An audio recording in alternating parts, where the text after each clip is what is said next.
Mr. Miroslav Lajcak, President of the General Assembly of the United Nations, welcome to Al Arabiya, sir. Thank you for your invitation. Our pleasure, sir.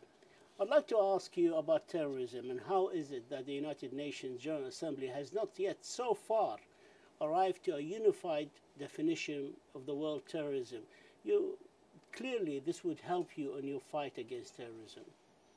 I agree, but the truth is that we as the international community are somehow lagging behind the developments, because it's not only terrorism. Look at the cyberspace, which is not regulated at all. Look at migration, which we do not have a single multilateral document. But the good thing is that we are dealing with these issues.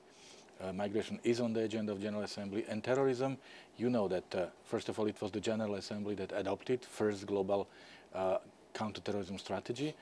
Then last year the decision was made to create an office of the Undersecretary General for Terrorism. Secretary General appointed a person, and now the work is going on. His role is first of all to somehow streamline the work of 38 different UN agencies that are dealing with issues of counterterrorism and terrorism. And second, yes, there is an ongoing work on the future global convention on terrorism, but the fact that, and as a part of this work, also the definition should be well agreed upon. But it does not mean that we are in a vacuum. There are already 19 different instruments, legal instruments, dealing with counterterrorism. That means the member states already have a framework from which they can address this issue or this menace. What would you like to see accomplished by the General Assembly with regards to combating terrorism? I feel very strongly that our citizens deserve to feel safe and protected, which is unfortunately not the case. I cannot say that we are winning the war against terrorism. So I want this to change, and I want the United Nations to be in the lead of this process. We are going to conduct the next review of the strategy. I'm very soon going to appoint responsible people, co-facilitators for this process. I really hope that we will be able to move this process forward. The Office of the Undersecretary for Counterterrorism, Mr. Voronkov from Russia, is taking the lead on that. How closely do you work together, and how involved the General Assembly in his work? We are working closely together because, as I said, in the end it's the General Assembly that is going to adopt his proposals. It's the General Assembly that is reviewing the strategy. It's the General Assembly that will be adopting the new instruments.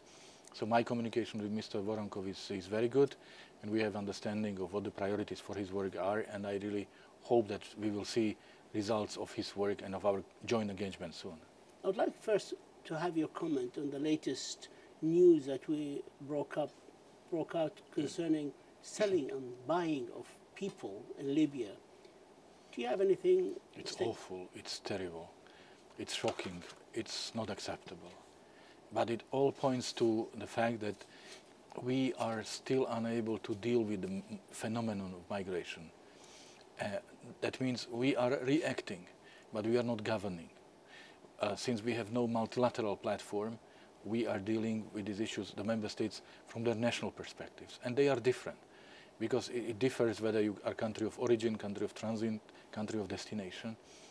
And therefore it is so important that we want to adopt, during this 72nd General Assembly, these two very important multilateral documents, the Global Compacts for Refugees and for Migrations.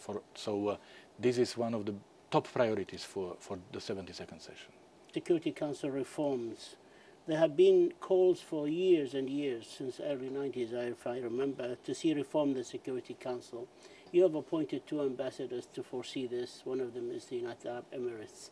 How is the process going now?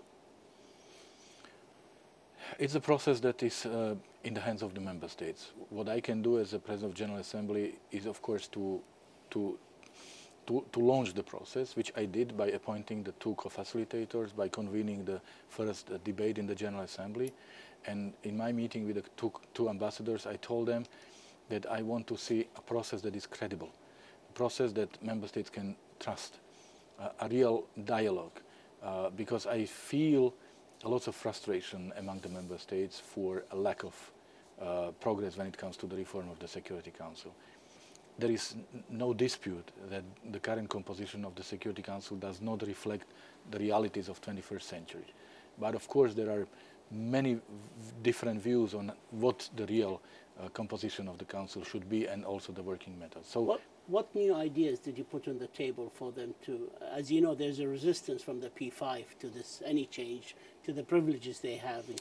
I wouldn't put it that way, resistance to any change. There are different views, also among the P5 members, for example, when it comes to the veto. But I believe that it's really important for the United Nations as a whole that we have a genuine process, because it's the work of the Security Council by which the entire UN is judged by people. So I don't want to have a proxy exercise. I don't want to have a repetition of well-known national or regional positions. I want to have a genuine dialogue that brings the position of parties and of group of member states closer together. So credibility of the process, the trust in the process, and meaningful progress at the end of this General Assembly, these are my expectations from this process. Does the GA need any reforms? Well, I don't think so. What the GA needs is what is called revitalization. That means adjustment, because General Assembly represents 193 member states, that's clear, and this is what makes it the most representative organ of the United Nations. But again, the workload is changing, the ambitions of the member states are changing. The member states want to play more active role in a number of processes. This has to be reflected also in the way the GA operates. One example, selection of the Secretary General. It was the decision of the General Assembly to change the way the process has been done, and I think it was done to the benefit of the organization, of the transparency of the process, and also it increased the authority of the General Assembly. So this process will continue. There are other issues that need to be addressed, and I think this permanent adjustment is the right approach for the General Assembly. What are your expectations to achieve during your tenure, during this year you are in office? Your priorities? First, to adopt a good document on migration. Second, to give greater visibility and prominence to the issue of peace and prevention of conflicts, because I really think that it's somehow not properly seen or visible, or I don't want to say neglected. Third, to address the issue of the UN reforms, not only Security Council and the General Assembly, but in particular the 3 reform proposals submitted by the Secretary General. And fourth, to stay the course, to keep the momentum on the implementation of Sustainable Development Goals. Last week there were actually 5 resolutions, but for example, among them was Syria and Myanmar and Iran. There were resolutions in the 3rd Committee concerning serious human rights violations.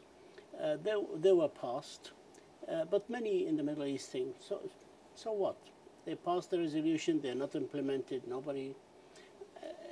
How do you feel as a president of this body, of the General Assembly, when you hear people being skeptical about the value of these resolutions? There is no reason to be skeptical, because these resolutions are important. Many of them call for appointment of a special mediator or special representative of the Secretary General, or they call for sending a monitoring mission that then comes back and reports.